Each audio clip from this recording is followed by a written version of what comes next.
La isla se llama Barro Colorado. Está en medio del Canal de Panamá, rodeada de agua por todos lados. Nació cuando los ingenieros inundaron el valle para construir el canal, hace más de 100 años. Desde entonces, se convirtió en una reserva científica, un lugar donde los investigadores estudian la selva sin que nadie la toque. Ahí vivían perezosos, monos capuchinos, monos tití y monos aulladores. Vivían tranquilos, muy tranquilos. Durante casi un siglo, ningún gran depredador había cazado en esos árboles. No había jaguares, no había águilas. Los monos comían, dormían y se movían por las copas de los árboles, sin mirar hacia arriba ni una sola vez. Ese detalle, que parecía normal, en realidad era una señal de alarma para los científicos. Un ecosistema sin depredadores cambia. Los animales pierden el miedo. Dejan de reconocer el peligro. Y nadie sabía qué pasaría si ese peligro volvía a aparecer de golpe. Por eso, en 1999, un grupo de investigadores del Instituto Smithsonian y de The Peregrine Fund decidió hacer algo que nunca se había probado de esa forma: soltar 2 águilas arpías criadas por humanos, sin padres, sin entrenamiento real de caza, directamente en esa isla llena de presas fáciles. En junio llegó el macho. En octubre llegó la hembra. Ambos llevaban un radiotransmisor en la espalda para que los científicos pudieran seguir cada uno de sus movimientos, día y noche. La pregunta era simple, pero nadie tenía la respuesta. Un depredador criado en cautiverio, sin nadie que le enseñara a cazar, ¿podía sobrevivir solo en la selva? ¿O simplemente moriría de hambre en unas pocas semanas? Nadie imaginó lo que pasó después. Porque las águilas no solo sobrevivieron. Empezaron a cazar casi de inmediato, como si algo dentro de ellas ya supiera exactamente qué hacer. Los primeros días fueron de observación. Las águilas se posaban en las ramas más altas, quietas, mirando hacia abajo. Los investigadores seguían la señal del radiotransmisor sin saber qué esperar. Y entonces algo cambió. Empezaron a cazar. Nadie les había mostrado cómo. Ningún padre les había enseñado a calcular la distancia de un salto, ni a elegir el momento exacto del ataque. Aún así lo hicieron. Se quedaban inmóviles durante horas, estudiando el movimiento de las ramas. Esperaban. Y cuando un perezoso o un mono aullador se confiaba demasiado, atacaban con una precisión que parecía imposible para un animal sin experiencia real en libertad.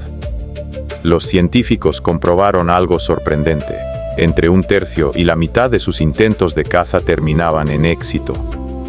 Conseguían una presa cada 3 o 4 días, un ritmo parecido al de las águilas silvestres adultas.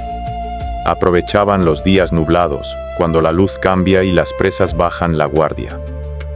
Aprovechaban también la temporada de lluvias, cuando el follaje les daba más cobertura para acercarse sin ser vistas. Pero aquí es donde la historia empieza a volverse más interesante. Porque la mitad de sus presas fueron perezosos. Y la otra mitad monos. Monos que, hasta ese momento, nunca habían tenido una razón real para temer al cielo. Durante casi 100 años, esos animales habían vivido sin depredadores aéreos. No sabían reconocer la silueta de un águila. No sabían identificar el sonido de un ataque desde arriba. Simplemente no miraban hacia el cielo, porque nunca habían tenido motivo para hacerlo. Eso significaba que, al principio, las águilas tenían una ventaja enorme. Cazaban presas que ni siquiera sabían que estaban en peligro. Pero un ecosistema no se queda quieto. Y los monos aulladores, la especie que más sufrió esos primeros ataques, empezaron a notar algo. Empezaron a perder compañeros del grupo, sin ninguna explicación aparente. Y poco a poco, algo dentro de su comportamiento comenzó a cambiar. Fue entonces cuando los investigadores hicieron el descubrimiento que convertiría este experimento en un caso de estudio citado durante años. Porque lo que vieron después no fue solo una historia de caza y supervivencia. Fue la prueba de que un animal puede recordar el miedo que había olvidado, incluso después de 100 años sin necesitarlo. Al principio, los monos aulladores no hicieron nada distinto. Seguían moviéndose por las copas de los árboles igual que siempre, sin cuidado, sin mirar hacia arriba. Perder a un compañero parecía un hecho aislado. Pero los ataques continuaron. Y con cada semana que pasaba, el grupo empezó a notar un patrón que no podía ignorar. Aquí quiero preguntarte algo. Si tú vivieras en un lugar seguro durante generaciones, y de pronto apareciera un peligro que nadie recuerda, ¿cuánto tiempo crees que tardarías en reaccionar? Para los monos aulladores de Barro Colorado, la respuesta llegó más rápido de lo que cualquier investigador esperaba. En menos de un año, algo en su comportamiento cambió por completo. Empezaron a mirar hacia arriba. Empezaron a moverse con más cuidado entre las ramas altas, donde antes se sentían completamente seguros. Y lo más sorprendente, desarrollaron un tipo de llamada de alarma que nunca antes se había registrado en ese grupo, un sonido específico, distinto a todos los demás, reservado únicamente para avisar de un peligro que venía del cielo. Ese detalle cambió la forma en que los científicos entendían el miedo animal. No era solo un instinto fijo que se activa o no. Era algo que se podía perder con el tiempo, y también recuperar, cuando la amenaza volvía a aparecer. Los monos no habían olvidado cómo temer. Simplemente no habían tenido motivos para usar ese conocimiento durante casi un siglo. Y en cuanto la amenaza regresó, ese conocimiento volvió a activarse.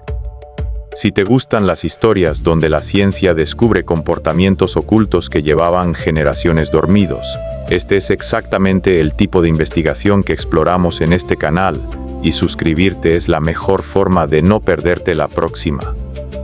Pero el cambio en los monos no fue lo único que sorprendió a los investigadores. También notaron que el tiempo que los animales dedicaban a comer había disminuido. Antes pasaban horas relajados, alimentándose sin prisa. Ahora, comían menos tiempo, revisaban su entorno con más frecuencia y se mantenían más cerca del grupo. El miedo, ese miedo que parecía haber desaparecido para siempre, estaba reorganizando por completo la vida diaria de toda una comunidad de primates. Y entonces llegó la parte del experimento que nadie esperaba. Porque las águilas, después de 14 meses en la isla, fueron retiradas del lugar por los científicos. La lógica decía que, sin el depredador presente, los monos volverían poco a poco a su comportamiento relajado de siempre. Pero lo que ocurrió después contradijo esa idea por completo. Meses después de que las águilas fueran retiradas de Barro Colorado, los investigadores regresaron para revisar el comportamiento de los monos aulladores. La expectativa era clara. Sin el depredador presente, el miedo debía desaparecer poco a poco, como se había desvanecido durante el siglo anterior. Pero eso no fue lo que encontraron.